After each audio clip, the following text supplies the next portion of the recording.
Jangan lupa subscribe YouTube channel Metro TV News dan jangan lupa nyalakan notifikasinya.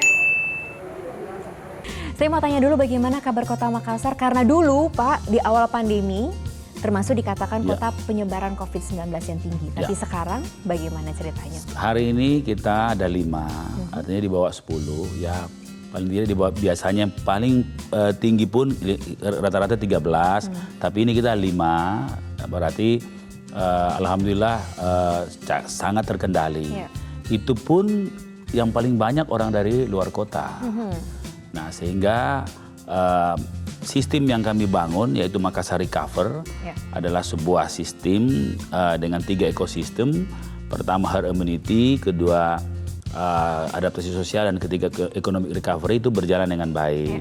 Apalagi kami punya recover center per setiap kelurahan untuk mempercepat pelayanan, terutama menghandling atau menemukan orang-orang yang kena COVID. Sektor apa sih Pak yang paling terdampak? Saya kira sekarang, kalau sekarang ya sebenarnya sudah kelihatan lebih baik ya, lebih pulih. Sektor yang terdampak saya kira jelas sekali sektor jasa ya, dan bisnis. Tentunya itu menimbulkan dampak-dampak lain, tenaga kerja, kemudian banyak yang tenaga kerja berarti jobless ya. Kemudian meningkatnya kemiskinan. Dulu kemiskinan itu sekitar 11%, sekarang 13%, ada naik 2%. Nah, inilah semua dampak-dampak yang ada, yang kemudian insya Allah dari bekerjanya Makassar Recover ini, diantaranya economic recovery, ini akan membuat mereka bisa, kalau misalnya pekerjaannya sudah tidak ada, tapi insya Allah bisnisnya bisa kita, jadi peluang-peluang bisnis itu yang kita tawarkan. Makanya ada beberapa program-program lorong yang kami gagas. Ya, termasuk ada di lorong wisata juga. Lorong wisata dalamnya itu adalah terkenal sekarang. Ya, small enterprises-nya di situ yang kami Pak Denny, ini kalau kita ikuti, mungkin pemirsa juga salah satu yang mengikuti bagaimana Kota Makassar selama 2 tahun ini banyak sekali penghargaan yang didapatkan dengan kata kuncinya adalah inovasi. Iya, alhamdulillah. Bahkan wali kotanya sendiri, ini Pak Denny juga banyak sekali mendapatkan penghargaan, termasuk juga wali kota inovatif, sebutannya begitu ya Pak? Alhamdulillah. Jadi sebenarnya ini semua kan sistem yang bekerja, cuma kebetulan saya jadi simbol, jadi yang dapat wali kotanya sebenarnya seluruh masyarakat.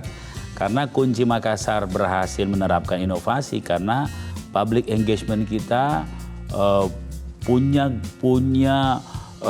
gelora, punya semangat yang luar biasa. Sehingga begitu kita launching satu program, langsung diterima masyarakat. Ekspektasi masyarakat sangat tinggi. Nah, itu bagaimana masyarakat bisa sebegitu percayanya dengan pemerintah kota sampai apapun yang dikeluarkan langsung ditangkap? Pertama, kami punya protokol, namanya Touching Heart Protocol. Jadi protokol sentuh hati.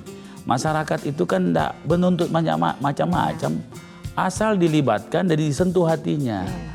Masyarakat seperti di kota-kota besar, masyarakat cerdas. Begitu kita sentuh hatinya, kita sentuh kecerdasannya, mereka jadi followernya government. Dia akan mendukung, mengakseptasi program-program, karena pemerintah juga membuat program itu kan untuk masyarakat.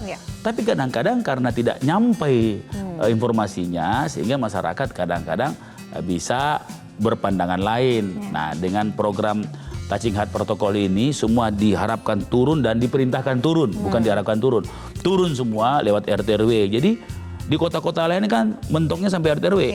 Kami buat lagi di bawahnya. Jadi mata rantai tidak terputus. Tidak terputus. Jadi bukan hanya RT RW saja, kami buat namanya local influencer. Ya, namanya Basi Barania, pasukan besi berani gitu. Ya, ke bawah supaya semangat-semangat sedikit. Nah, sekarang kami bikin namanya Delord, Dewan Lorong. Jadi gang-gang kami itu ada dewannya yang terdiri di atas 1 orang tua, 1 perempuan, dan 1 milenial. Jadi kita mulai mengemas rekonstruksi sosial kami agar kuat. Jadi informasi itu tidak sampai di lurah, bukan hanya sampai di RT, tapi sampai di The Lord. Jadi sekarang ada diplomasi lorong ya Pak, kalau di Kota Makassar. Benar sekali. Tapi dengan semua inovasi-inovasi yang dilakukan, mana yang sebetulnya, karena saya percaya Pak, ketika bisa berjalan dengan baik, indikatornya berarti ada cara-cara yang tidak biasa yang dilakukan. Inovasi mana yang sebetulnya paling membantu Pak Denny? Jadi apapun programnya, selama didukung masyarakat, itu insya Allah pasti berhasil. Jadi kuncinya adalah public engagement. bagaimana melibatkan publik. Nah, sehingga publik itu kalau kita libatkan harus ada arenanya. Makanya kami bikin lorong wisata. Ada tempatnya. Nah, lorong wisata itu cuma satu judul, tapi kontennya sampai 100. Ya. Di situ ada empowerment, di situ ada circular economy, di situ ada city farming, di situ ada food security, di situ ada peluang untuk job dan businesses, di situ ada small enterprises atau UMKM, ada inkubasi, ada lebih 100 konten yang ada di situ. Jadi semua terlibat. Bertemunya antara masyarakat dan pemerintah dan sektor swasta, pentahelix lah, itu di situ.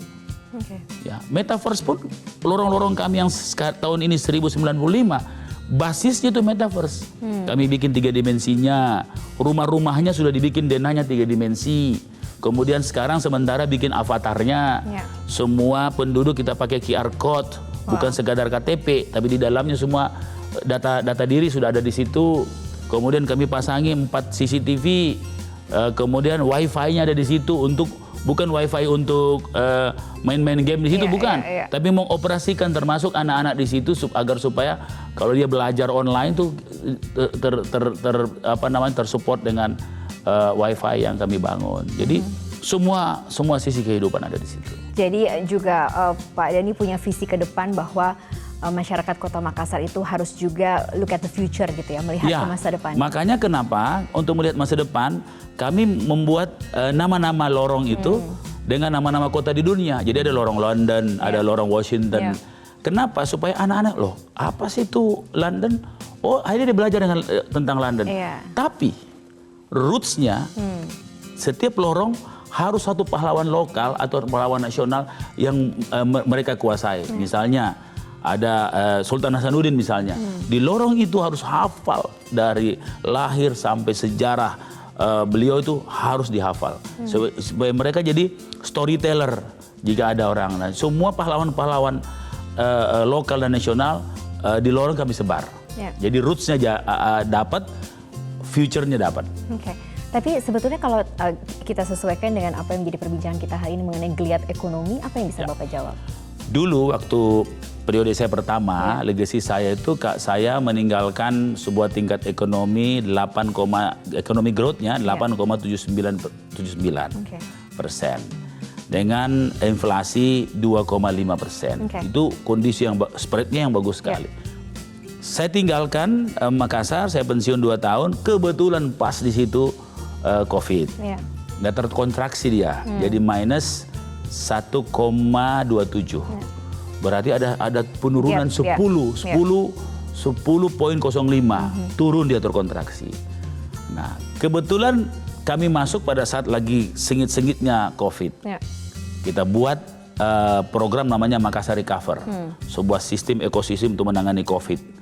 Secara terintegrasi dengan public engagement yang kuat, dengan semua teknologi ada di situ dan semua ilmu ada di situ. Alhamdulillah sekarang kita sudah 4,47, jadi ada naik sekitar 5,27%. Dalam waktu 2 tahun ya Pak? Dalam waktu, dalam waktu 1 tahun, karena 2021. Konon sekarang ini kalau kita hitung, itu sudah jauh lebih tinggi daripada 4,47. Artinya kita sudah rebound. Nanti saya akan tanyakan lebih detail lagi, karena tadi di awal Bapak mengatakan bahwa salah satu yang terdampak adalah sektor jasa, karena memang Makassar juga unggul di sektor pariwisata.